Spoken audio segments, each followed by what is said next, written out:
Network కోసం కచ్చలం బండి పట్టుకొని మేమైతే అడవికి వచ్చినాం. ఇక్కడ జియో నెట్వర్క్ వస్తుంది. సో ఇక్కడ నుంచి మా విలేజ్ 7 కిలోమీటర్లు ఉంటుంది. సో చూసుకోవచ్చు డీప్ ఫారెస్ట్. చూడండి ఇదే మా ఎడ్ల బండి. ఈ రోజుగా నేను బండి తీసుకురాలే, ఎందుకంటే బండిలో పెట్రోల్ లేదు ఫ్రెండ్స్, పైసలు లేవు. అందుకే ఇక ఎడ్ల బండి పట్టుకుని వచ్చినాం. ఇటు చూపించు, మేకలు మేపేటోళ్ళు కూడా ఉన్నారు ఇక్కడనే.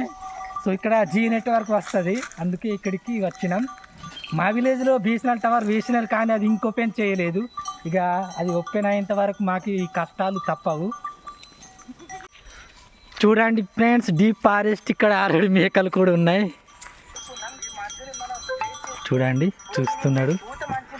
పూత మంచిగా ఉంటుంది. చలో అగ్రో బజూక.